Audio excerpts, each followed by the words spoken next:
Okay, welcome to Vegas Baby Bowling. This is our first ever digital pre-league meeting. Now, this is really set aside for those that have bowled with us in the past and are too lazy or have to work too hard and they can't make the pre-league meeting. But that's okay. You can still go and bowl on the day of bowling as long as you have a reservation with us. If you already have a team reservation or an individual reservation, then it really isn't necessary for you to go to the pre-league meeting. All right? I am Chris. I am one of the people who own Vegas Baby Bowling. This is Bronwyn. She is one of the partners at Vegas Baby Bowling as well. We want to introduce Sabrina, who's brand new to us this season. She's going to be doing... She's going to be over at Union Hills. Yeah, she's going to be over at Union Hills, and she's going to be doing both sides of the table, both the finance, and she's going to be doing some of the tournament director stuff. We want to thank and welcome Chad Bernal, who is new to us this season. He is going to be doing my job, which is a tournament director in one of the centers. We're welcoming Kevin back. He is, I guess this is now his second season with us? Second season, yep. So he's a... tournament director. He's going to be doing that over at Union Hills. Yeah, he's a tournament director, and he's he's still a freshman. He's kind of in his first year still. Yep, right? He's a freshman. He'll be doing that over at Union Hills and be at Chandler in. Right. Yeah. At that bowling alley. We have Diane, who is a seasoned veteran with us. I think that she'll be a junior. No, she's coming into her 5th season. Yeah, that makes her a junior. Okay. Right? Okay. She's a junior. And then, of course, we have Dave. Dave he's like postgraduate. I'm not sure what we call Dave. He'd been around since the bowling balls were round.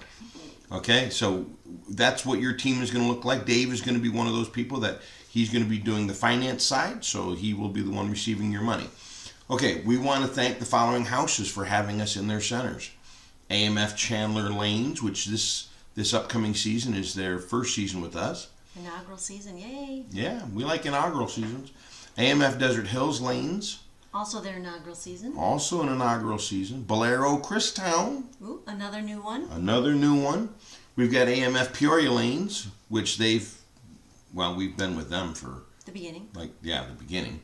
And, of course, AMF Union Hills Lanes, which this upcoming season, if I'm not mistaken, they're going to be full house. Okay, so... what is Vegas Baby Bowling? Go ahead. Vegas Baby Bowling is a 21-week league, so we take up about half the year. I realize that half the year is not 21 weeks, but there are some weeks that we have off in there.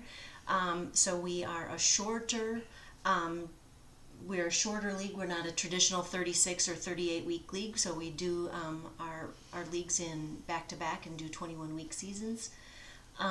We also are a tournament that happens at the end of every 6-month season.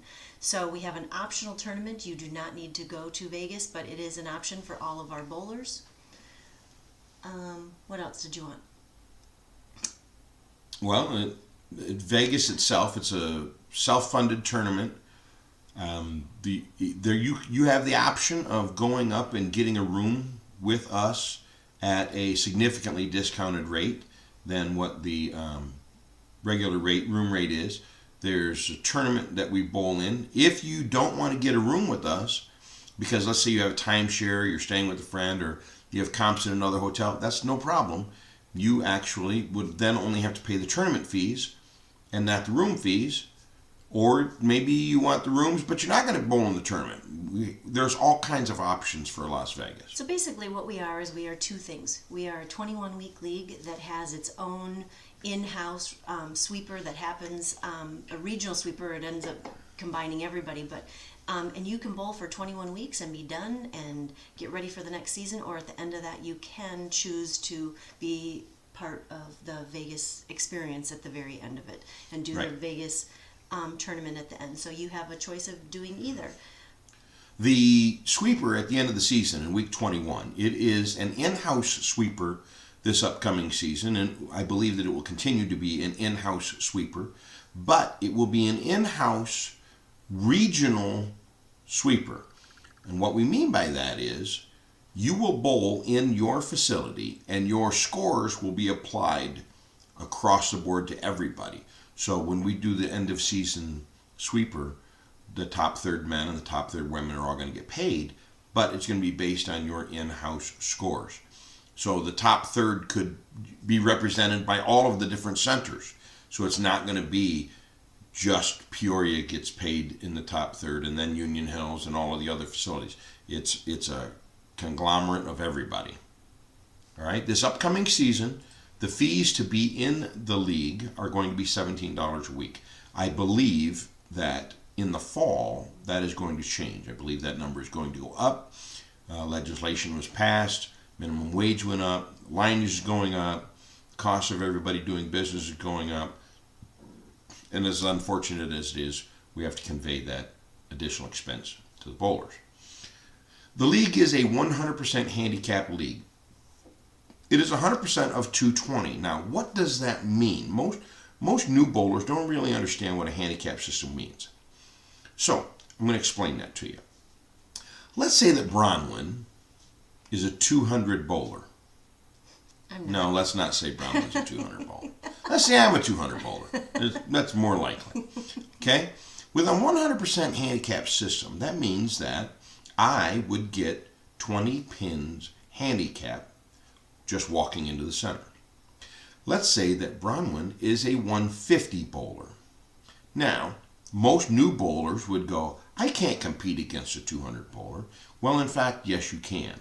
Because Bronwyn would have 70 pins handicap just walking in the door. That means that when we walk in the door, on paper, if we are facing each other, we are equal. Now, the only people that actually have any kind of an advantage is anybody who has an average above 220. And of course, we have those bowlers. We can't really do anything about that. But what we have done is we've tried to make the playing field as fair as possible to equalize the prizes and the money and everything else. Okay? Now, we play an awful lot of games during the league and during the week, all season long. Okay? We're going to talk about some of those games and briefly give you an explanation of those games. All right? The first game that we're going to talk about is 50-50. 50-50 is quite simple. It's a raffle draw. One of the good things about the way we do it is that our raffle draw is done digitally. The computer picks it. We have no human interaction with the drawing of the 50-50 tickets. Depending on how much money is being distributed, it may actually be a true 50-50 where one winner wins 50% of the money, or depending on the amount of that's being given away, it may be broken down into a couple of different $30 draws or more. Okay?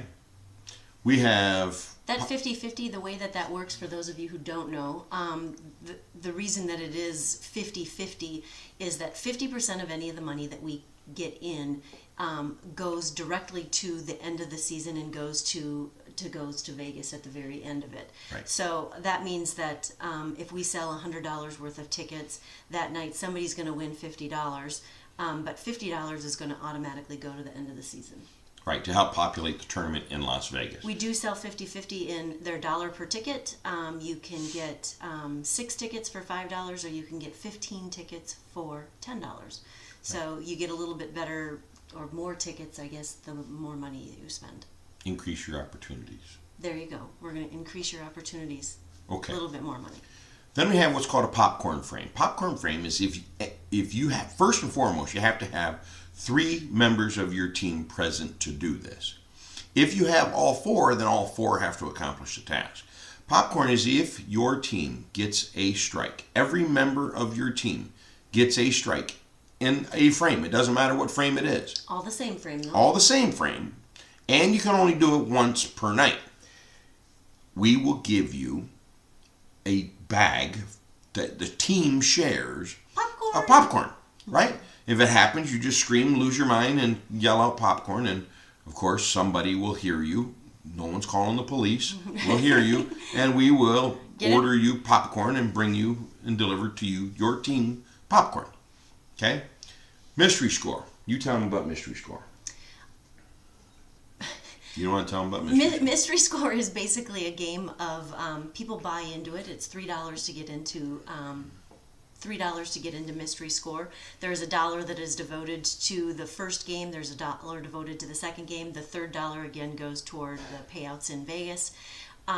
What that means is that for every person who plays, $1 goes into the pot, the kitty, the whatever it is, and a mystery score is pulled. What happens is all of the people who are playing that game, all of their scores for that first game go into a random random generator. All those scores go in. The computer picks it. And the computer will pick out a score out of that. Sometimes two people have bowled the same score and they split the pot, but otherwise somebody is going to win that money. So that means you pay $3 to get in. 25 people are playing, 20 people are playing, you're going to win $20 or $25. Now, one of the good things about Mystery Score, the way we do it, unlike most places, we only draw scores from the people who are actually playing. We don't sit there and draw 42 numbers until we find a winner. For those of you who have bowled in some other leagues, you've been there where they're like, anybody bowl a 142? 300? Yeah, no. What? No, we're only going to put the scores in of the people who actually played the game and bowled. And again, the computer's going to pick it, so there's not going to be any favoritism or anything like that. And if two people bowled the same score, they will split the pot. Okay, next one is Mystery Doubles. Mystery Doubles is a fun game. It is also a pay-to-play game. I think it's $3 to play, right? It is $3. Okay, so it's $3 to play. And what's going to happen is you are going to be randomly paired up with another bowler. Somebody in the league. Somewhere. That may be in the house that you're bowling in. It may not. I mean, you actually have a higher likelihood that it is not in the facility that you're bowling with. And at the end of the week, when we run the Mystery Doubles, and again, the computer's going to randomly pair everybody, and it's actually going to do all the scoring for us as well. We will post who won Mystery Doubles, and it will pay out first place team, second place team, and third place team. Per game. Per game. Well, per game. Now, we've made a change for this upcoming season. Mystery Doubles is not exclusively Game 1 and Game 2. It could be Game 1 and Game 3. It could be Game 2 and Game 3. The computer is going to randomly pick which of the games are going to count for the week. Everybody will be playing the same game, so if the computer picks that it's 1 and 3, everybody's scores for Game 1 will go in, everybody's scores for Game 3 will go in, and they will be, they will create a mystery team, a mystery double that will go in, and they will be pitting themselves against the other teams. And they have no idea who's in. Now, one of the good things about by making it so that it could be any of the games, a lot of people would have the potential to come in and bowl well in Game 1 and Game 2 because in their mind, those are really the only two games that matter. And then there is a small percentage of the population, the bowling community, that will do what we're going to call average management. Average control. We'll call it average management. Okay. For the third game. So they'll bowl really well in Game 1 and Game 2, and then they'll go ahead and they'll implement average management for Game 3, and they may not bowl as well in Game 3. But in Mystery Doubles, you could be doing Game 3. So, you have every reason to want to come out and bowl well every single game. Just to go back a little bit, 50-50 gets paid out the night of that you play that game. Mystery Score gets paid out the night of that you play that game. Mystery Doubles and many of our other games actually get paid out in Vegas. What that means is that if you know right from the beginning that you are not going to be going to Vegas, do not play the games that are going to only be paid out in Vegas. So make sure that you know which games you're signing up for. Yeah, because if you decide to play any of the games that are paid out in Vegas and you elect not to go to Vegas, I'm eating really well in Vegas. No, that money actually ends up going back into the pot and gets paid out to all of the bowlers. But the problem being is that I don't want people signing up for games that they know right from the beginning that they're not going to be playing, that they're not going to get paid out for. So if you are not going to Vegas, I would suggest you sticking to 50-50 in Mystery Score. If you are going to Vegas, then any of the games are available to you. Okay, so we're not eating well in Vegas. No, we're not eating well in Vegas. Got it. All right. All right, so the next game is called Team Break the Bank. Team Break the Bank is exactly what it sounds like. It is a team game. It is free to play. There are 12 strikes over 3 games, over 12 frames. I guess it's 36 frames. A breakdown of which frames that you need to get strikes in. It is designed to inspire team members to excel. All right? In order for you to win Team Break the Bank, every participating member on the team has to get a minimum of 2 strikes, 2 of the required strikes, in order to win the game. All of the strikes have to be achieved. So Yes. all 12 of them have to be achieved, but every member has to achieve at least 2. That means you could have 3 members of your team that all achieve 2, and you could have one of them who achieves 6, but all 12 do have to be achieved. And it is a free game. I don't know if you guys will be able to see this. Every week you guys will have a little piece of paper that is delivered when your payment envelopes are delivered, and these are the strikes and they will change every week. These are the strikes that your team will be trying to achieve. Again, it's a free game. It's just something for you guys to work. If you guys actually do achieve it, every member of your team will get $5 of winnings that will be applied to their Vegas packet. Yeah, it's good. It's fun. It helps teams that need the encouragement to excel, and I think it's a fantastic game. Okay, next game that we're going to talk about is called Lucky Strike. Lucky Strike is just what it sounds like. We're going to call your name, and you're going to get an opportunity on your next first ball to roll a strike. Now, Bronwyn has come up with a variation of the game that we're going to implement this season, and she's going to explain it. One of the things that we have is we really promote ourselves toward the beginner and intermediate bowler, and I believe that a lot of you, the idea of suddenly getting a strike right in that moment, that might be a little daunting. So what we have decided to do is when we call your name for Lucky Strike, you are going to get to decide if you want to go for the strike or if you want to go for the spare. So you're going to respond, I want to go for the strike or I want to go for the spare. If you go for the strike, you get 1 ball, and if you get the strike, you'll win $6 towards your Vegas winnings. If you decide to get the spare, you have 2 balls to achieve getting all of the pins down. Now the difference being is that if you go for the spare, the maximum that you can win is $3. So you'll get to choose if you want to go for the whole $6 that time or if you want to go for the $3. Again, this is a free game. It doesn't cost you anything to get in. Everybody will have an opportunity to play it at least once over the season, and you get to choose. Do you want to go for the strike? Do you want to go for the spare? $6 or $3. If you don't get it, well, you didn't cost you anything to get in. Sounds like we're giving away a lot of money. We might be giving away a lot of money. $3 and $6 at a time. Nickel and diming is what that's called. Almost diming and a little more than nickel. Okay. Next game is called Vegas. It is our version of bingo. It's played similarly to bingo, but it is not bingo. Okay? We have 100 numbers in our game. The center square is not free. Therefore, it is not bingo, but it is Vegas. We play Vegas 3 times during the season.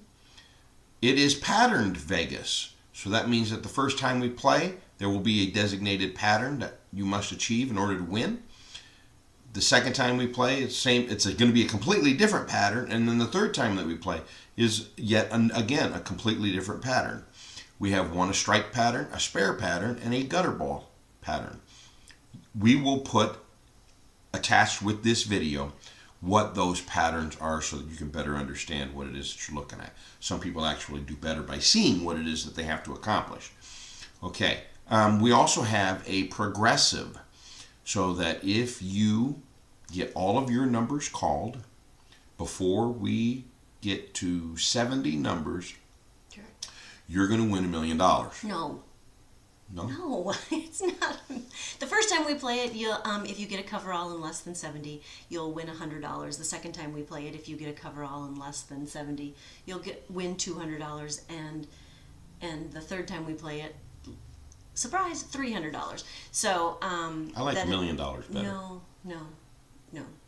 No? No, we're not going to Do we have $1 million? No, we do not have $1 million. I didn't think we had $1 million. Okay, so... Because if we did, we're going to be eating good in Vegas. No. So Vegas, we do play it 3 times a season. It is $5 to get into the game. You can buy as many cards as you want.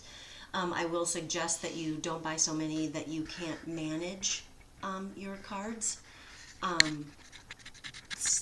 In other words... Get you in the picture a little more. Anyway, don't buy more cards than you can manage while you're continuing to bowl, because you are still required to continue to bowl. But it is played very similar to the bingo in the sense that we will call out numbers, V1, V2, V, that type of thing. So that is something that'll come up 3 times during the season and is an optional game. That the prize will depend. Each time the main prize will, last year we gave away some bowling balls, we gave away some bowling bags, we gave away some bowling shoes. It really depends on what is going to happen. So that is a fun game, and it'll be played 3 times a season. Okay, the next game is called Red Pin, Head Pin. This is anytime, okay, so the game is we put non-white colored pins in the rack. Sometimes there's only 1 pin, sometimes there's 2, sometimes there may actually be even more than that. But the object of the game, no? We can't put like 9? No, we can't put like 9. Fine.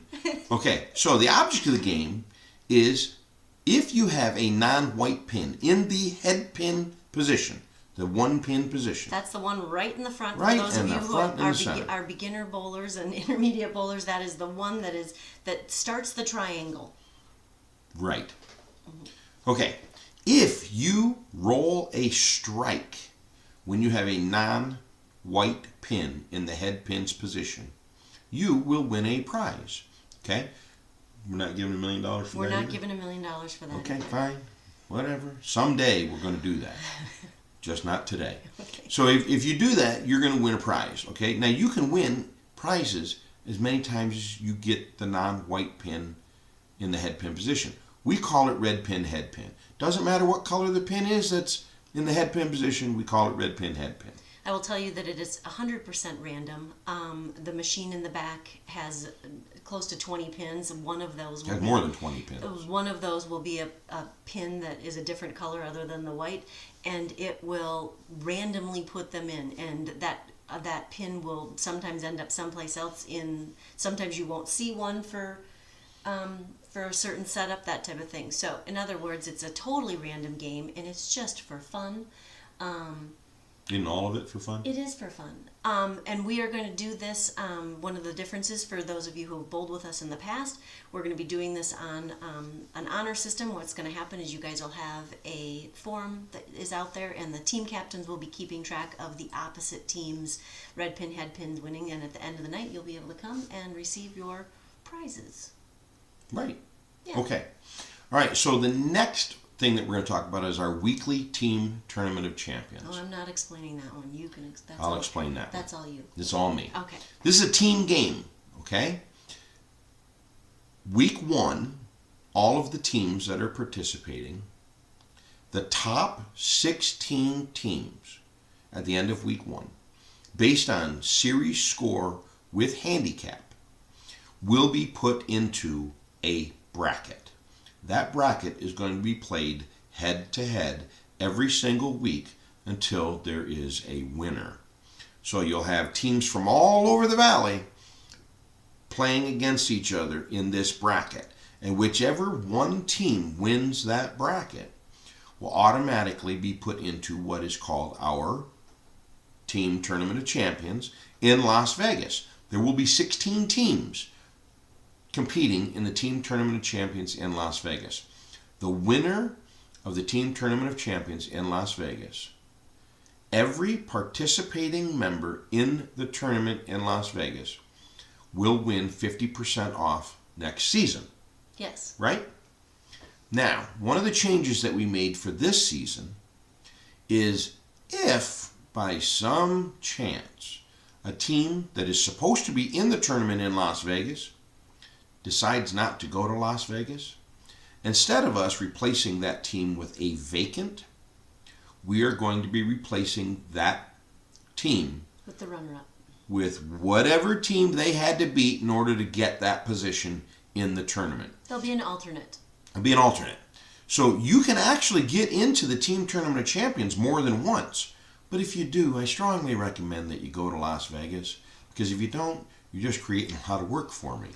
If it is a team of 4 and they have won their position into the Team Tournament of Champions, and only a couple of them decide to go to Vegas, they can still compete in the Team Tournament of Champions, but only the people who participated in Vegas will be able to actually win the prize. Correct. So you have to go to Vegas in order to win that. It's one of our ways that we're going to try to encourage you. Vegas is definitely a lot of fun. So we remember, whatever happens in Vegas stays in Vegas. No, you get to bring the money home. Anyways. Well, not if they gamble it. I mean, you get to bring the money home. Anyways, but the weekly, so you can, if you go to Vegas, a partial of a team can still win that, even if your whole team is not going. Yes. So I mean, we've had people who were in the Team Tournament Champions, and only one of the people went to Vegas. So they still got to compete. They still got, in fact, a couple seasons ago, it was only 2 out of the 4 got to go, and they won. And the team of 2 won. So they both got 50% off the next season. So exactly. Okay, the next game is called our Individual Tournament of Champions. Played very similarly to that of the Team Tournament of Champions, with the exception that in order to get into the Individual Tournament of Champions, the top 32 bowlers across the valley, based on series score with handicap, are going to go into an Individual Tournament of Champions bracket. Same thing. Every single week, your series score with handicap is going to determine who advances. The winner of the Individual Tournament of Champions bracket will automatically be put into the Individual Tournament of Champions in Las Vegas. There will, again, only be 16 people competing in the Individual Tournament of Champions in Las Vegas. The winner of the Individual Tournament of Champions in Las Vegas will not only win 50% off the entire next season, all of their Vegas fees, tournament fees, and rooms will be covered. Will also be paid. One of the things that I'm sure that some of you who are newer to the league are listening to those last 2 things, and you're like, well, the top 16 teams or the top, bowlers, that type of thing, that I'm never going to get into that. One of the things that we have done is that you can actually only be in one bracket at a time, which that means that if you didn't make the top 32, last week, your chances have increased for the next week, because those 32 bowlers cannot be in the next bracket because they're already in a bracket. So that means that you will get a fairly good chance of making it into a bracket and having your chance. Well, I'm confident that to everybody will be in a bracket sooner or later. So, anyway, you will have a chance because you can only be in one bracket at a time. Correct. Okay.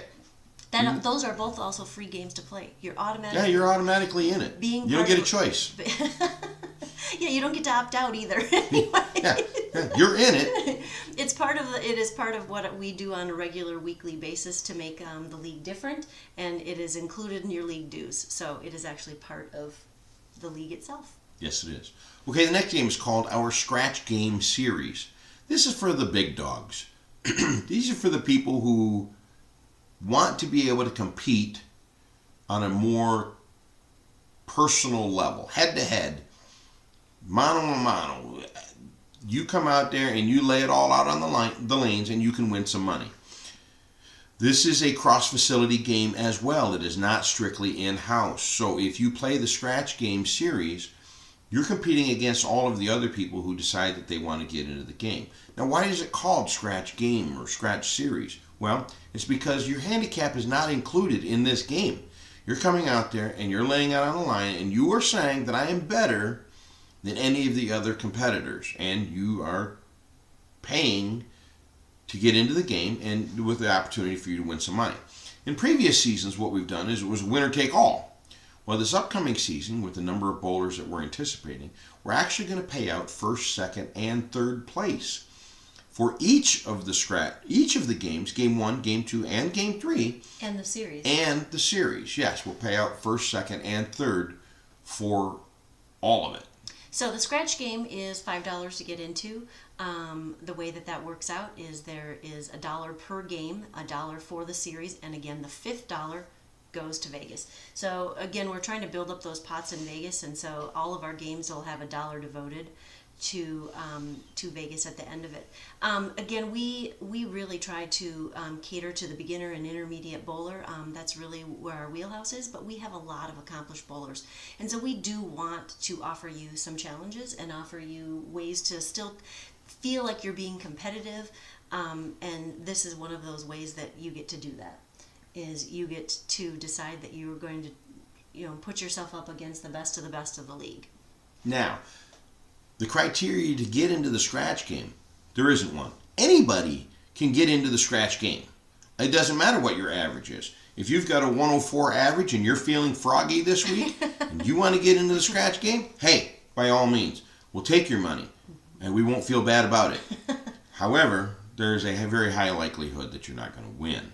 All right, so we do suggest our suggestion is that if you're not a 200 bowler, here's your suggestion: keep your money, because let me tell you, we do have some 200 and way above 200s that get into this. If you think about it, if you're a 100 bowler and you get into the scratch game, you really have to shoot over your average. Some of these guys that have 220 averages or 210 averages, they just have to shoot their average and they beat you. So use some sense when you get into the game, okay? Gamble responsibly. That's what I'm going to say. Oh, there you go. That's right? nice, yeah. Gamble responsibly. We want your money, but we want you to actually have a chance at winning some of it back. Okay? New to this season, we have added what's called the handicap game, right? Scratch game was so successful that we decided we're going to add the handicap game.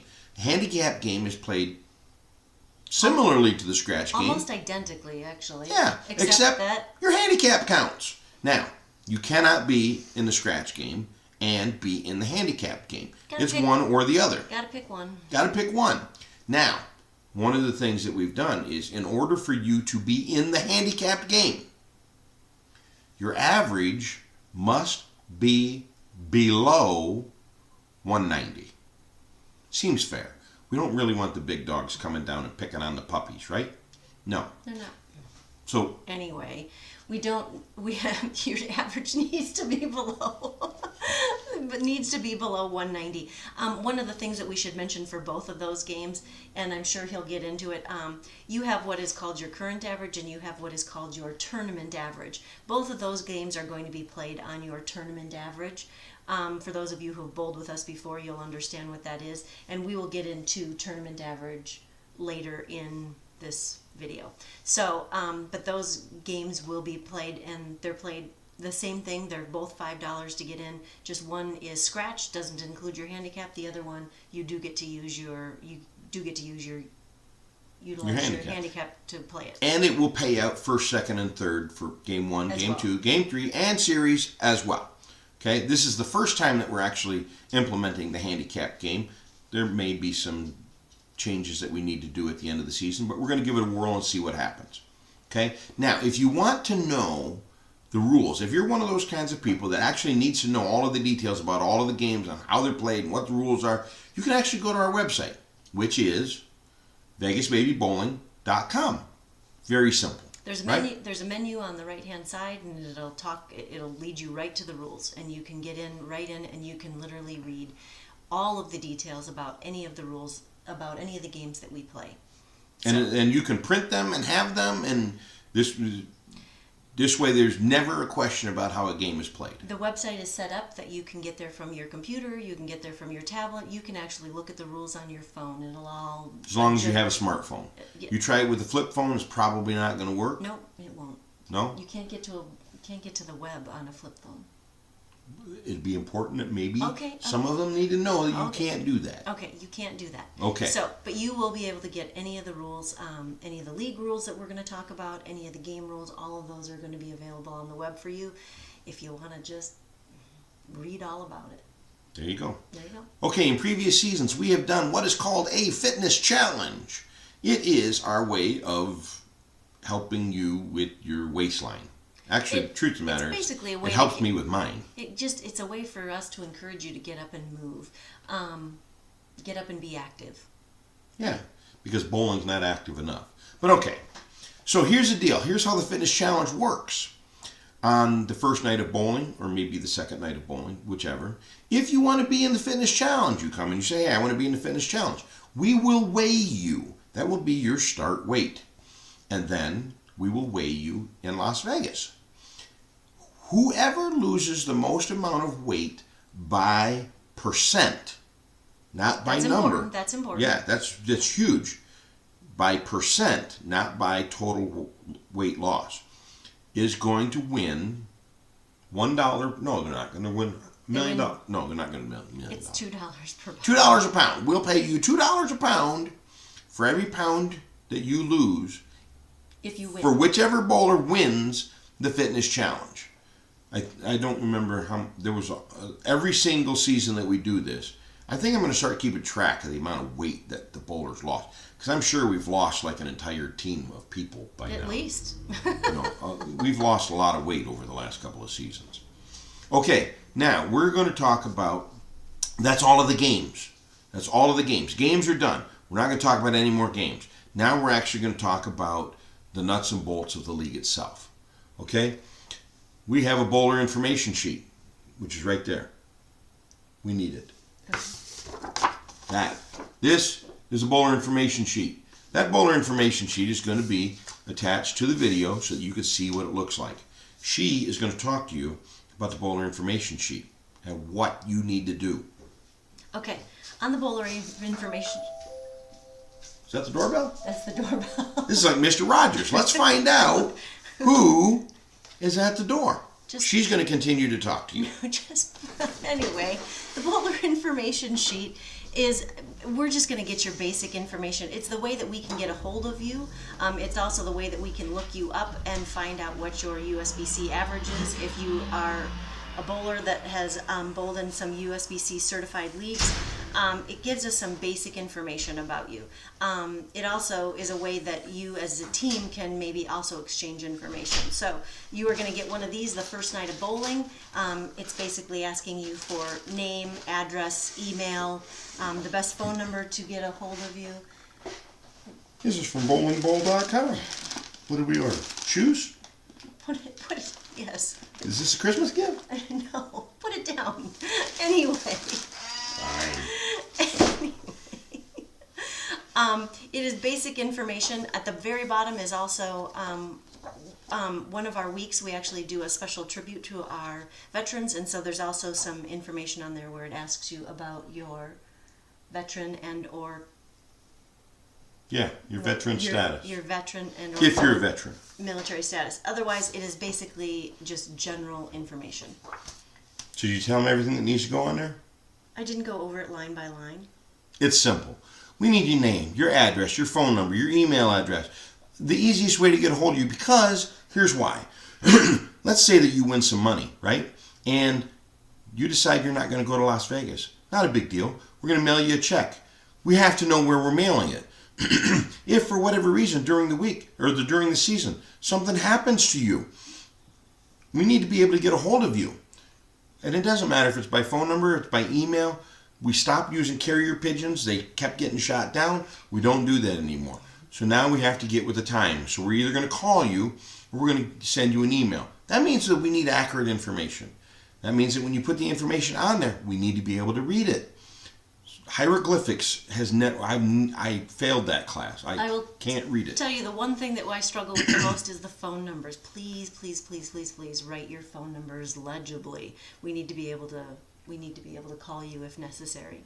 Yes, absolutely. Zeros can't look like eights. You have any idea how many people that we've talked to and they keep thinking we're nuts because we're calling the wrong number? Mm-hmm. Yeah, well, happens all the time.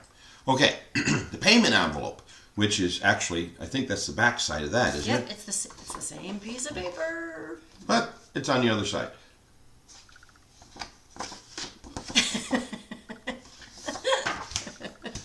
Okay. I was going to hold it there the whole time.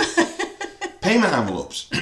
This is the way that you are going to keep track of the amount of money that you've paid to the league.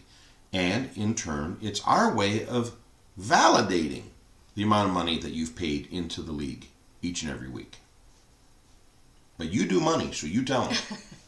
Every week, when you arrive at bowling, where your table is set up, so whatever lane you end up on, your lane 3, there's a table that's going to be close to that. Your payment envelope, which is actually a clear envelope, which this is going to be in, will be at your table waiting for you when you arrive.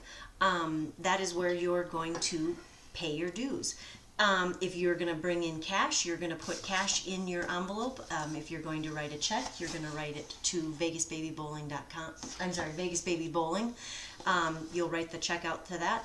You'll also put that in that envelope.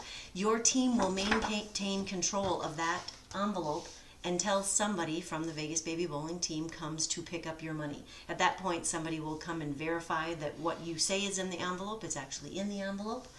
And we will then take the envelope from you. One of the things that is different about the way that we do our payments versus other leagues is that I want you to write down on that particular week exactly what you paid.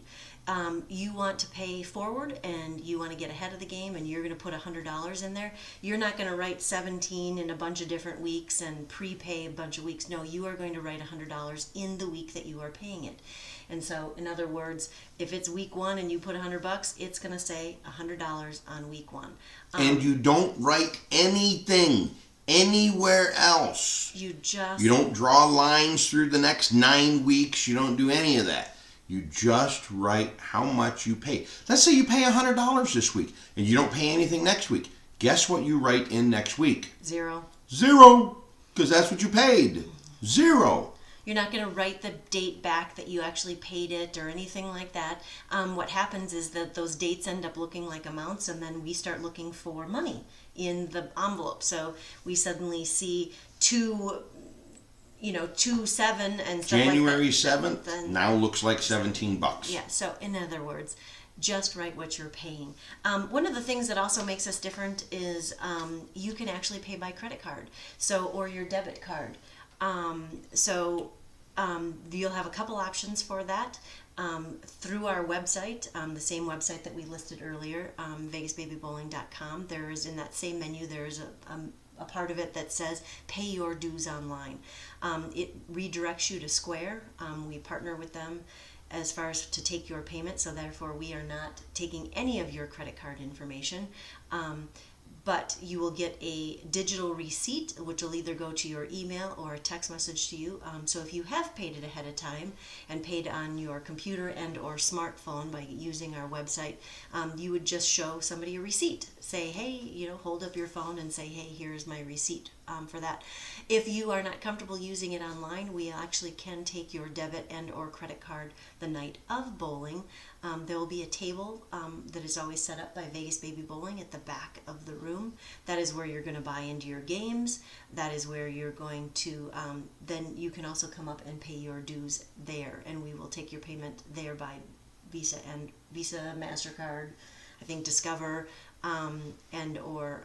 we'll take your money any way you want to give it to us. Yes. Just don't bring me $17 in pennies. Yeah, no, don't do that. The other thing is that to go back to the checks, if you've ever written us a bad check, you will never get to write a check again. And there's a $50 bank fee or something like that if you... $1 million. No, it's not $1 million. That's how we could get that payout for the $1 million. Take it in a bank fee. Do it in bank. Oh. Yeah, deal. Okay. I like it. Anyways, it's $50. If you write us a bad check, it's your league dues just increased by $50 for that season, and you will never get to write us another check. So, don't do that. So don't do that. Don't do that. Don't do that. You don't want to do that. That's not nice. Okay, so in most leagues, you get a monthly finance statement. It tells you how things are going. Guess what? We're going to do the same thing. Every single month, you're going to get a finance statement that tells you how you're sitting with the league. Okay? It's going to look exactly like your payment envelope. It looks almost identical, and you'll be able to look at what your handwritten, what you've written on this envelope, written on your sheet, and then my computer printed. They're going to look the same, and you're going to be able to compare and know that what I have in the system matches what you've written down. So. Okay, now we're going to talk about some bowling etiquette, okay, for the new bowlers and maybe some existing bowlers. These are just guidelines. They're not actual rules, but they're guidelines to make sure that everybody gets along, okay? Be ready to bowl when the pins are set, but wait until the pin setting machine has completed its cycle and the sweeper is raised to make your delivery.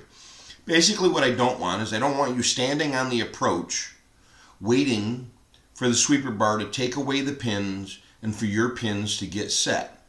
The fact of the matter remains that there's somebody on either side of you that is ready to bowl, and if you're standing on the approach waiting for all of that to take place, you're taking up their time. So don't go on the approach until your pins are ready for you to bowl. We have what's called a one-lane courtesy. If there's somebody up on your left or your right, the right obviously takes precedence over the left. If there's somebody up there already bowling, do not step on the approach to go get your bowling ball and start cleaning it. Even though you're not actually going to go make a delivery, it is a huge distraction. To have somebody in your blind spot. Yeah, you walk up, somebody's getting ready to bowl, you walk up to go get your bowling ball. No, don't do that, okay? Don't go up there and stand and watch them bowl. You stand off of the approach and give them the latitude that they need. The same goes for if you are going to have to deliver 2 balls. You go up, you bowl, you get 5 pins down. You're now going to have to go and deliver a second ball to try to pick up your spare. Step off the approach so that the other bowlers have an opportunity to get up. Don't stand there, wait for your ball to come back so that you can deliver your second ball. Get off the approach so that somebody else can. Yeah, because they're still waiting to make their first delivery, and you're on your second one. So, and step completely off. Step behind the ball return so that you're out of their blind spot as well. That you're completely off their approach so that they can. Again, this is an etiquette thing, so it's just going to be polite and it's going to make the bowlers around you happier. So. Right, a whole lot happier. Okay, one of the other things that I don't want you to do, when you get up onto the approach and you're going to go make your delivery, don't take too long doing that. Don't overthink this. Get up there, get set, deliver the ball. Some people we've seen have as much as a 45-second delivery. It's like, this is not complicated, okay? Just get up there, get set. We understand that you have to get set. Take your deep breath, clear the mechanism, all of the things that bowlers do to get ready to deliver the ball. Don't take too long, okay? Because the truth of the matter is this. Once you let go of the ball, you can't steer it.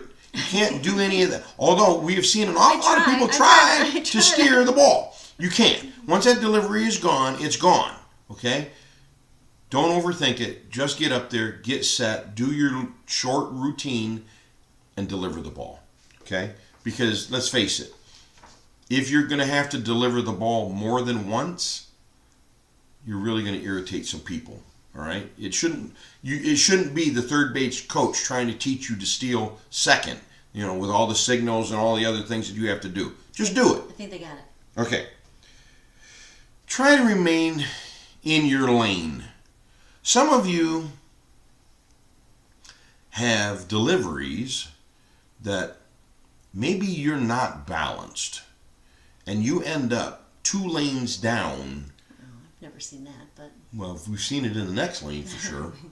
Just try to stay in your own, because once you deliver that ball, somebody else is going to be delivering the ball. We don't need a collision. Well, that's the other reason why we also do the 1-lane courtesy is that some of you do get very close to the edges of your lane as you finish your delivery, and so that's one of the reasons why you wait for somebody to do their delivery before you get up there, because you do not want to have, again, a collision. Yeah, you don't want to get any injuries.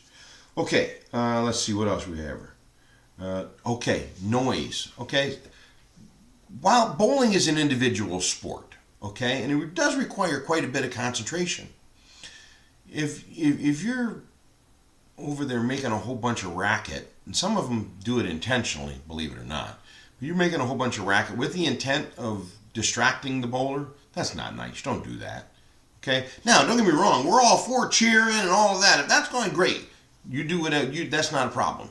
Okay? But just let's use some common sense. Don't try to become a distraction. We are not golf, so we're not going to ask you to hush during somebody's delivery, but we are going to just ask you to be respectful of somebody else's approach and somebody else's going up to bowl. So now, bowling balls. It's simple, okay? It's not yours.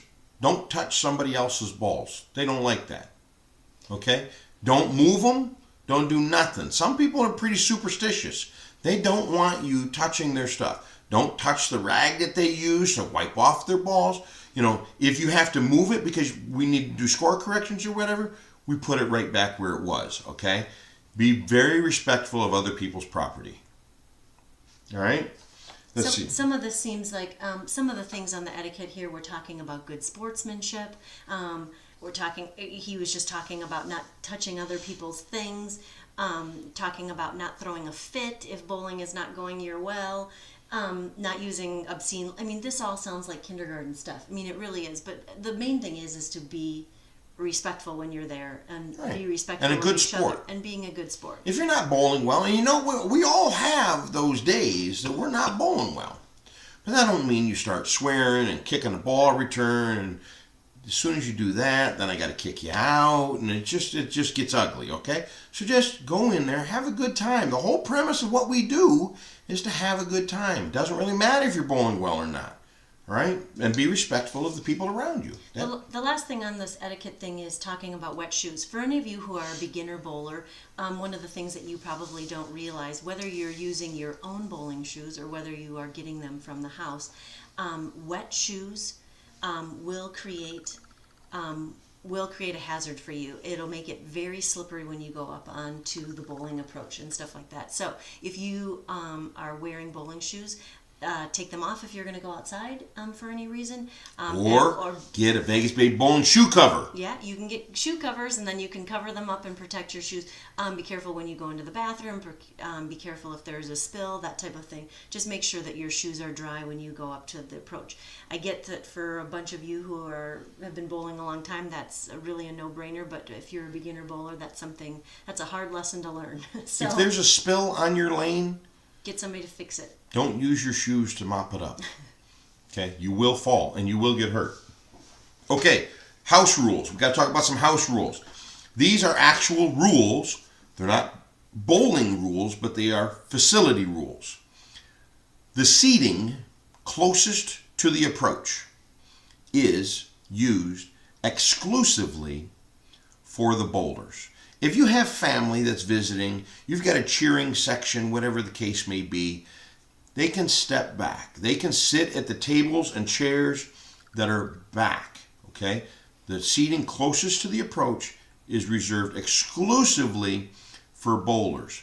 That means your children are not jumping on those seats, okay? Your children are sitting down at the chairs and tables behind that area. Okay? This is one of those things where you don't want to bring, you are a bowler and you suddenly bring your two children and your spouse.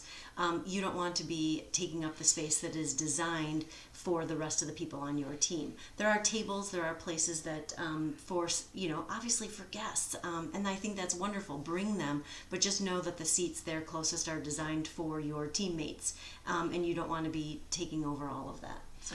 This is an adult league. Okay, this is an opportunity for the most of the bowlers to be able to come out in essentially a kid-free environment. It's an opportunity, it's a date night for some couples for them to be able to get away from the kids. Not just theirs, but yours too. Yours too. Okay? So if you have no choice but to bring your children to the league, we understand that. And we respect that. We just hope that you respect the fact that there are other people there that don't want to be around kids while they're bowling. And if you do bring your children, you are in charge of keeping track of them. They may not have free reign of the bowling alley. That means that they're not running back and forth. They're not running at all. They're staying with you. So if you are going to bring your children, I suggest, and that's again isn't a rule, but I would suggest bringing something to entertain them. because they will not be able to just have free reign of the center. We've had pool tables damaged. We've had all kinds of stuff. People, so be in control of your kids. they're yours. You had them. You be responsible for them. Okay, smoking. We understand that while smoking is on the decline, there are some of you that still partake. Hey, that's a choice you get to make. And if you're, or vaping, which is big now, but either one. Yeah. So you can't do either one of those inside the bowling center. To include vaping, you cannot vape inside the bowling center. What I will tell you is you also cannot smoke within 20 feet of an exterior door. Okay? Many of the bowlers step outside the back. Guess what? You can't be within 20 feet. So this upcoming season, we're going to be telling you, you have to move away from the door. You need to move farther away. Within 20 feet, your smoke and or vape, that it can come into the building. And so therefore suddenly we're still subjecting people to maybe somebody who doesn't smoke not wanting to smell that. So you do, that is directly from AMF in Brunswick, as far as that, that you need to be at least a minimum of 20 feet away from the doors. Now, if you need to pre or post bowl, you actually have to make an appointment with the facility to do that. Vegas Baby Bowling cannot set up a time for you to pre or post bowl. You have to make an appointment. Okay? Outside food and drinks. You cannot bring them into the facility. This upcoming season, even water bottles are not going to be allowed to be brought into the facility. And I know that this season is going to go from February to the end of July. And water is very important. The facility will give you water. You are not allowed to bring in outside food or beverages. Truth of the matter is this: even if you bring a water bottle, okay, and it looks like you have water in that bottle, we have actually seen cases where it was not water. Okay? Absolutely no food and absolutely no beverages will be allowed to be brought into the facility for that very reason. The house is not responsible for your belongings. There have been cases where people have actually come in during league play, scouted the bowlers, and stole property, purses, wallets, gear. Okay? Pay attention to your belongings. If there's somebody in the center that you don't recognize, that should be a red flag for you, and you need to pay attention to your belongings. The facility is not going to pay for anything that was stolen. It's your responsibility, so take care of it. I would suggest any of you ladies who have purses and stuff like that to put your those types of things up in front of the tables as close to the approach as possible. In other words, that somebody would literally have to walk by your tables, through the bowlers, all of that to get to your personal items. Also, but if you're going to get up and go to the bathroom, get somebody to watch your purse. We haven't had a huge problem, and at the same time, one would be too many. So definitely keep track of your stuff. Okay, the last thing is going to be audiovisual. Many of the facilities have TVs and music. Vegas Baby Bowling is not in charge of music. We cannot tell the facility what to play and what not to play. You love country, they're playing rock. Guess what? Too bad. We don't get to choose. If they have big, huge video screens at the other end of the lanes, and they've got the football game on. and they got a football game on, a basketball game, golf, NASCAR, doesn't matter. They're watching YouTube. It doesn't matter. Whatever they put on there, it's their facility. The only thing that we do is we rent the lanes. That's it. We tell them this is what oil pattern we want on the lanes, and they make sure that that happens. If something happens in the back and pins have to be reset or a lane breaks down, they'll take care of that. But we have no control at all over music or what's on the screens. Now, I will say this, that when there are a number of screens, and let's say there are 2 different games playing, 2 different basketball games, 2 different baseball games, that kind of thing. You obviously, as a bowler, you can certainly go to the house and ask them, hey, can this particular game be put? And sometimes they will say yes, and sometimes they will say no. But at the same time, it comes down to it is at their discretion. That's right. Okay, now we're going to talk about league rules. Okay? This part sucks. It's boring. I understand it, but we have to do it. Okay? Every league has to have a pre-league meeting where they talk about the rules. Okay? So this is not going to be any different. We're going to try to get through it as best as we can. Okay, the league should be known as Vegas Baby Bowling. This league will consist of teams with 4 bowlers on each team. The number of teams needed to bring the league up to a maximum allowable by the bowling alley may be added without the approval of the league and without the approval of a team captain. If your team has a vacant on it and it is not spoken for, you don't have a bowler that's going to be there next week or 2 weeks from now, if you have a vacant on your team, we can fill it. Vegas Baby Bowling can fill it. The facility can fill it. It doesn't matter. You cannot tell them that you want to keep a vacant on your team. Or, we only want to be a team of 2. We only want to be a team Not gonna of happen. 3. The reality is that as the leagues get bigger, we'll have to fill those spaces, and they're not going to allow us to have vacancies there. So, if you obviously have a bowler that is joining late, by the way, my sister-in-law's moving in, and she's, she can't get here till week 4. Obviously, we're going to honor that. We're not going to fill her spot before she gets here.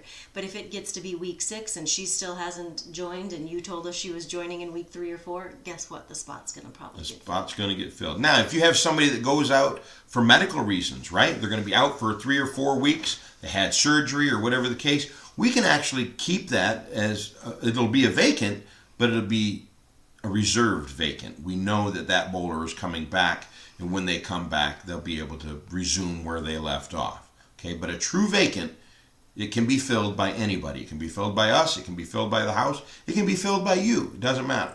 Okay? The league is not a USBC certified league.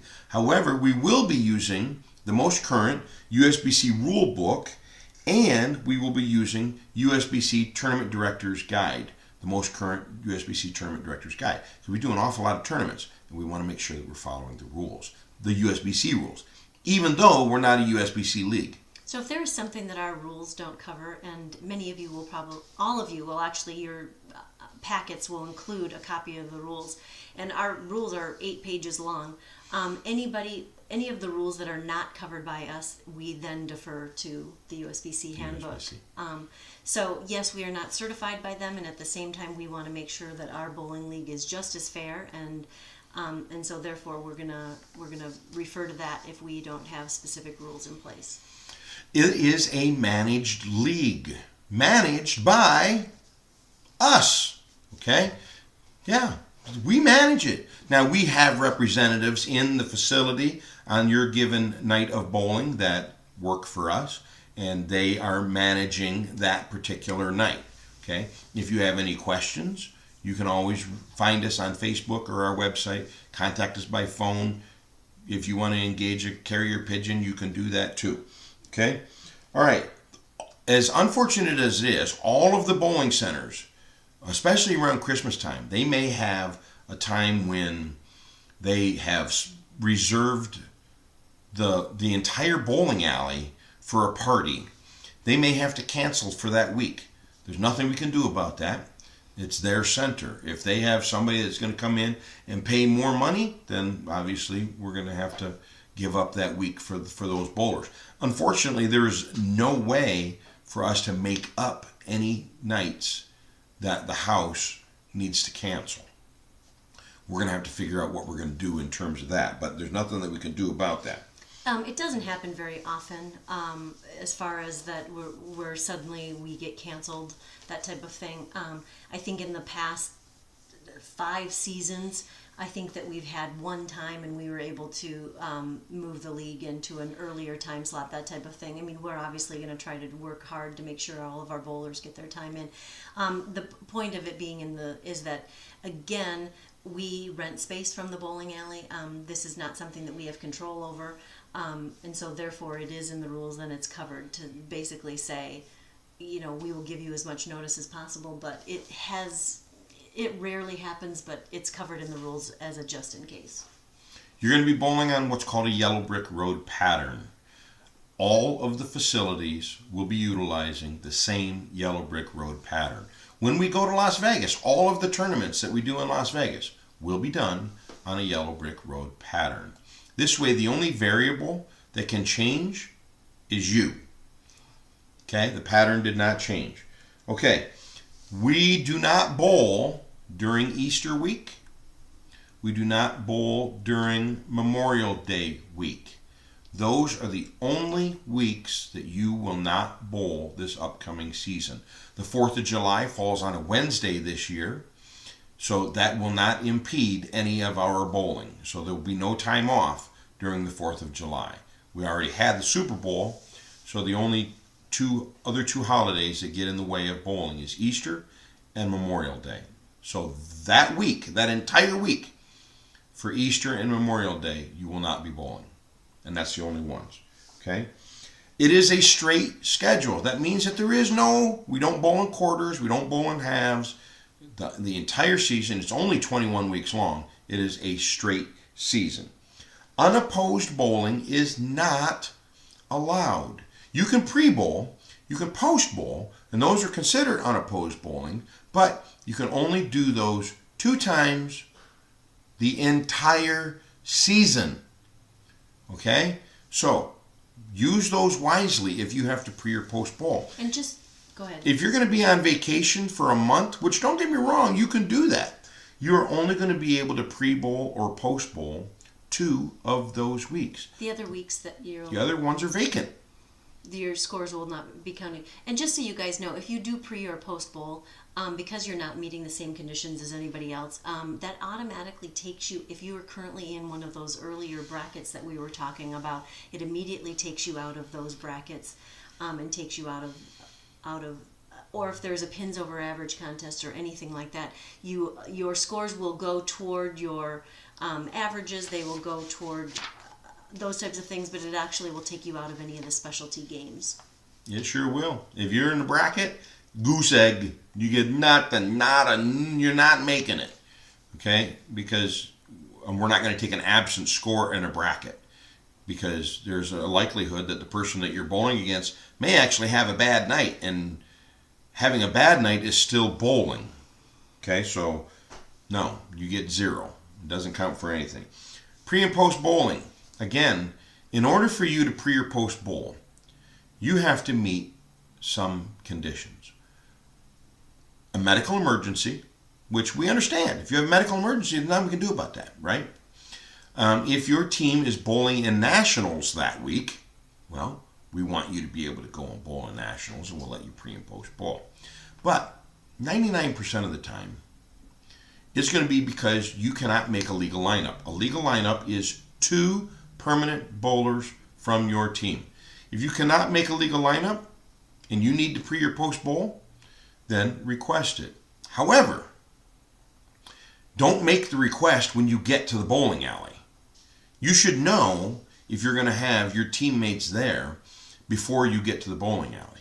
If you get to the bowling alley and you discover that you do not have a legal lineup, you're now forfeited. Unless there was a medical emergency. Unless there's a medical emergency. And that would be the and one, we covered that. And the one exception. For pre or post bowling, to pre-bowl, you have the 1 week from the end of bowling, 1 week to the beginning of the bowl week. It would be when you would pre-bowl, and post-bowl is 1 week on the opposite side. So it's not like you can do it, it's not like you have a bunch of time that you are limited to the amount of time that you can pre and or post-bowl. To pre or post-bowl is basically, there's a 2-step process for that. You need to come and talk to a Vegas Baby Bowling representative and tell them that you need to pre and or post bowl. And then once we give you permission for that, you then need to, as he had said earlier, you're going to need to talk to the house and get that scheduled. So there's 2 parts to make sure that that gets handled. Okay, we're going to talk about league finances for a minute. You can be behind in your fees 1 week. $17. That's it. $17.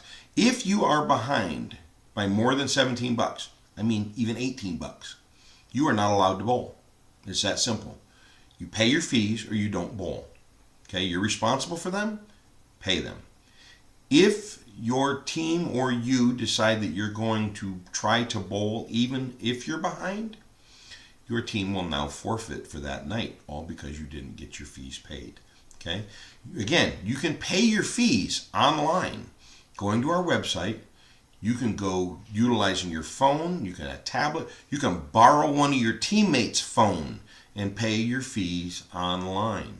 Okay? It doesn't matter, but if your fees aren't paid, you're not bowling. You forgot to stop and get that $20. There are other options out there for you. Okay, the final 2 weeks, week 20 and week 21, must be paid no later than the conclusion of week 5. Okay? We got to get those final 2 weeks paid, and we got to get them paid early. In the event that a team or an individual has to drop out of the league, we have to pay the facility for the next 2 weeks, regardless. No matter what, we have to pay for you for the next 2 weeks.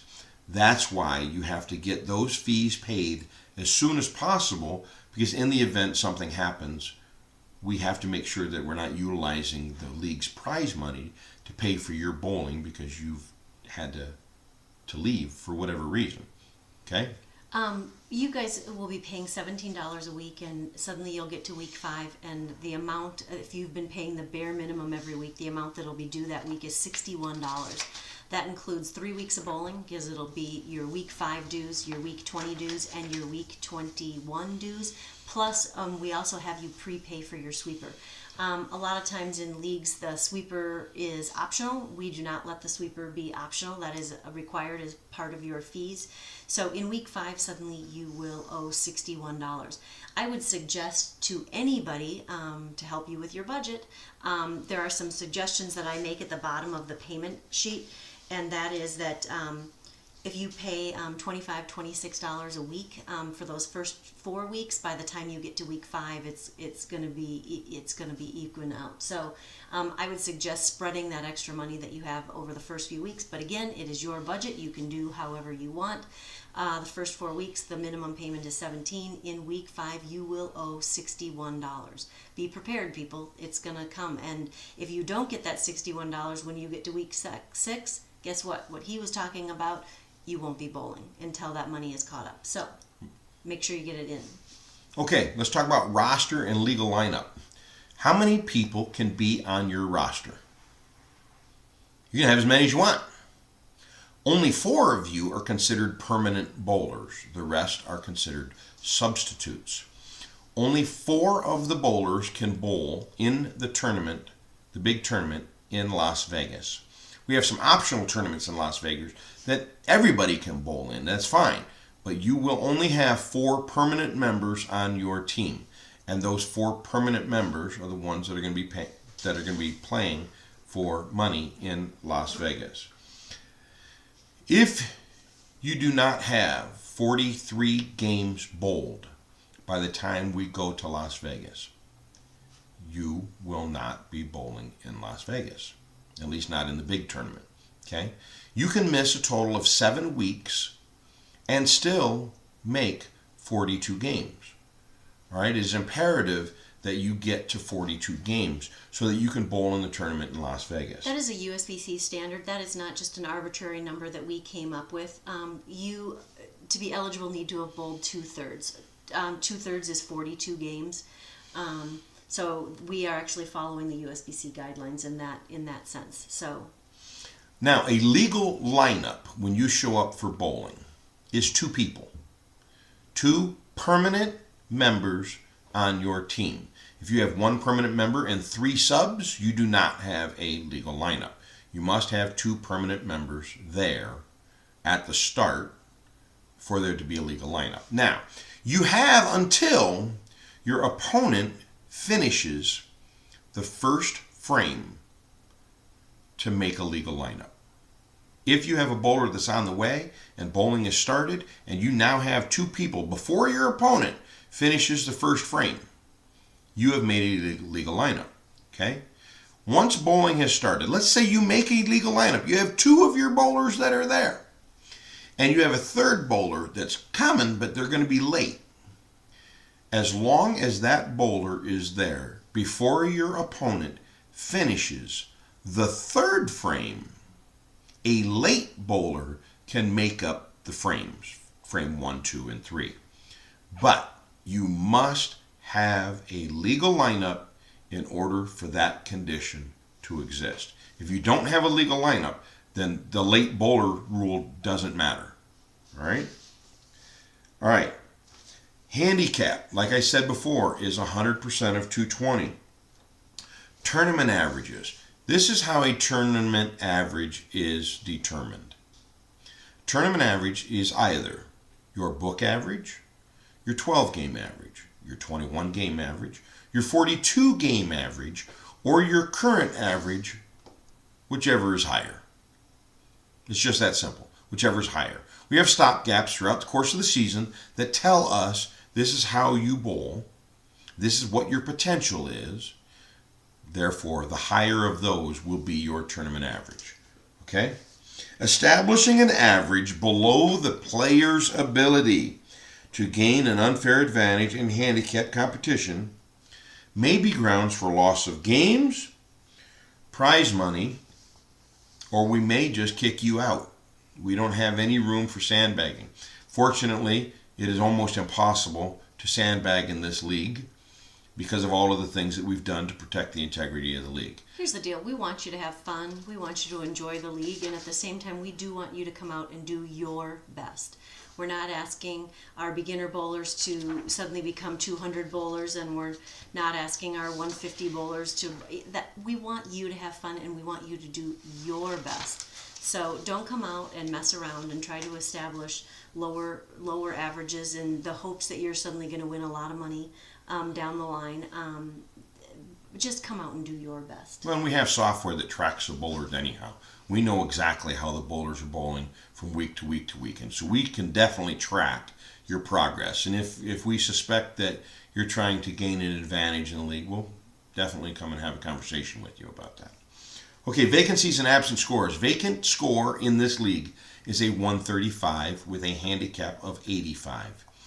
Absent score, if for whatever reason you cannot bowl for any of the weeks, we will take your current average and subtract 10 pins. It will be a team penalty to have to make up the 10 pins in their gameplay for your absence. We will only use your absent score for 2 consecutive weeks. If after the 2 weeks you are not present, you will now become a vacant. It is a reserved vacant in that you can come back, but a vacant is created because we will not take your absent score for more than 2 consecutive weeks. All right? Anytime that your team is bowling under forfeit conditions, your team will be required to bowl 10 pins per bowler less in order to win that game. So, if you have a 4-person team, the team's average and handicap combined is an 880. You will be required to bowl an 840, 841, in order for you to win that game. Explain what a forfeit condition is. It's when the forfeit condition, team doesn't show up. Other team, your opposing team. Your other team didn't show up. They didn't ask for a pre-bowl or a post-bowl. You are now bowling under forfeit conditions. If for whatever reason you are bowling against a vacant team, everybody on the other team is a vacant. It happens. You will be bowling under forfeit conditions in order to beat the vacant. You do not have to bowl an 881 in order to beat the vacant. You merely have to bowl an 840 in order to beat the vacant.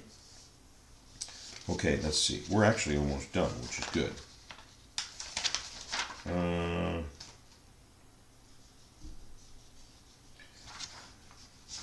That's not that important. Okay, the rooms. This part's important. The rooms. The stuff that we're skipping in this, by the way, you'll be able to. You'll get in the pre-league meeting. You're going to get all of these packets and you'll stuff be able like that. We're trying to get to the important stuff. Okay. The rooms. Your deposit for your room is due in week 10. It's 50% of the room cost is your deposit. Okay. For this season, that is $41. For this season, it's $41. Your room has to be paid off by week 15. The other $41. Okay. If you vacate the league without cause, you just quit the league and you don't give us a reason why you're quitting the league, and you've paid a deposit on a room, well, we're going to probably use that to help pay for the weeks that you are gone because we have to pay for you for not being there. Okay? So if you quit, you don't give us a reason why you're quitting, well, you're not getting the room deposit back, that's for sure. All right.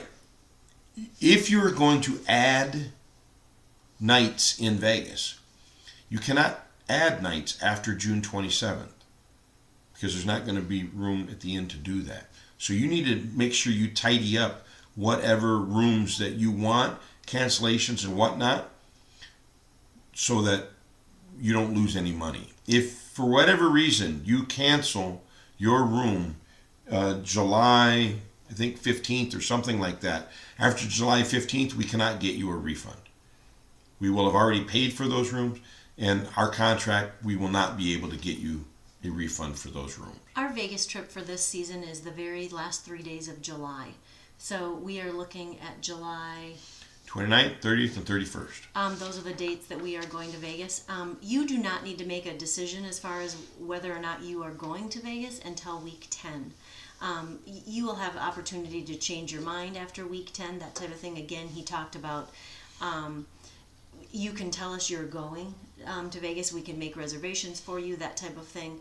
And you do have until the middle of July, I believe is the date, that you can actually cancel that. I would suggest to people that if you are debating Vegas, I would rather have you reserve your spot when we get to week 10. Reserve your spot, and then again you'll have until the middle of July that you could cancel it if you needed to. But because of the addition date, adding later is much harder than subtracting, so I would suggest that you get your reservation in if you even are just on the fence. So when we go to Las Vegas, all of the tournaments in Las Vegas, you will be competing utilizing your tournament average. Now, for some of you, many of you, your tournament average is actually going to be your current average, so that will be the highest is your current average. But for some, your current average will be less than your tournament average. Therefore, you will still be bowling in Las Vegas with your tournament average. We know what your potential is, and we're going to expect that you live up to that. It's our way of combating sandbagging. Okay, when you go to Vegas and you go to check into your room, you are going to have to put down a $100 security deposit on that room in case you decide to pull an M&M or something and trash the room. The first $100 that is not an us policy. That's the Gold Coast policy. That's actually the hotel's policy. So just so you guys are aware, you will have to have a Visa and or debit card that has $100 available on it to put down that deposit. Or cash. You can use cash. Okay. You have to have $100 security deposit for your room when you go to Las Vegas. That's not something that you can prepay. That you're going to pay that when you check into the room. All right? All right. Now, let's get on. We're almost done. Okay. There's some specialty events that we do during the season. One of them is our Veterans Recognition. We're going to do that around Memorial Week. We don't want to do it the week of Memorial because Memorial Day has its own meaning, and we don't want to infringe on that. So chances are the week before that, we're going to do our Veterans Recognition. Only United States military veterans get to participate in a pins over average contest. The winner of that pins over average contest will win a brand new bowling ball with their branch of service on that bowling ball. It's our tribute to veterans, United States veterans. At Easter time, we're going to do an Easter ham bowl. I don't know. Walmart's one of our sponsors. We have to find out if we're going to have turkeys available during then or not. I think it's just hams. Yeah, I think it might only be hams. So it's simple. The way that you win a ham during our ham bowl is you bowl a ham bone, which is 4 strikes in a row. You bowl 4 strikes in a row, you'll win a ham. Okay, we do a Vegas Baby Bowling Casino bowling ball. We have our very own custom-made Vegas Baby Bowling bowling ball. It will be a pins over average contest, and the winner, whoever shoots the most over there, tournament average, is going to win a brand new bowling ball. We also do a 4th of July Independence Day celebration pins over average contest where you can win a red, white, and blue bowling ball as part of our celebration. We also are going to be doing a bowler appreciation picnic. I think that's in March. I think that's what we had talked about. I think, doing it. yeah, I think it's in March. Any bowler that And is their currently, family. yeah, and their family, any bowler that is currently bowling with us, or any bowler who has ever bowled with us, can come out to this picnic and celebrate with the other bowlers. And bring your families, bring your kids, bring your grandkids. You don't need to bring your aunts and uncles and cousins and all that, but bring your spouse. Unless you want them to join the league. 'Cause Yeah, if you want them to join the league, then by bring all them means, bring. Okay, and we're going to be doing all kinds of foods and stuff, and it doesn't cost you anything. It's absolutely free. All right. Now, in Las Vegas, our hope is that we can do a scavenger hunt this upcoming season. It is going to be incredibly hot when we get to Las Vegas. So, Oh, yeah. so End of July. Yeah, end of July is very hot. So our plan is to do a scavenger hunt. We also do karaoke with the crew during the season. We're going to do that once or twice in a bar here in the valley, and our hope is to be able to do karaoke with the crew up in Las Vegas. We also intend to do a Fremont Street experience up in Las Vegas. There's a designated day that Vegas Baby Bowling and the staff and the crew and the team and everybody would go to Fremont Street. We just have a lot of fun with the bowlers. We did that this last season, and it was a lot of fun, which is why we say what happens in Vegas stays in Vegas, because some of you don't want those pictures to leak out. Okay. We have a few dancing fools. Yeah, we've got some people that can dance very well, and then we have some that probably should have stopped drinking a long time ago. Okay, but no matter what, we want this season to be fun. If you have any questions, comments, or whatever the case may be, you can find us at vegasbabybowling.com, or if you go to Facebook, you can find us at facebook.com/vegasbabybowling. Leagues. Well, there's two of them. Okay. There's one that says Vegas Baby Bowling, and there's another one that's facebook.com/Vegas Baby Bowling Leagues. Leagues is where we're going to be posting all of the standings, not recaps, but standings, awards, and whatnot. Okay? All right. We look forward to seeing you on the lanes. This now concludes your very first digital pre-league meeting. I want to thank my co-host, Bronwyn, otherwise known as the Money Honey, and we will see you on the lanes. Here's a little Facebook poke. Are we putting it on Facebook? We're going to put it all over the place.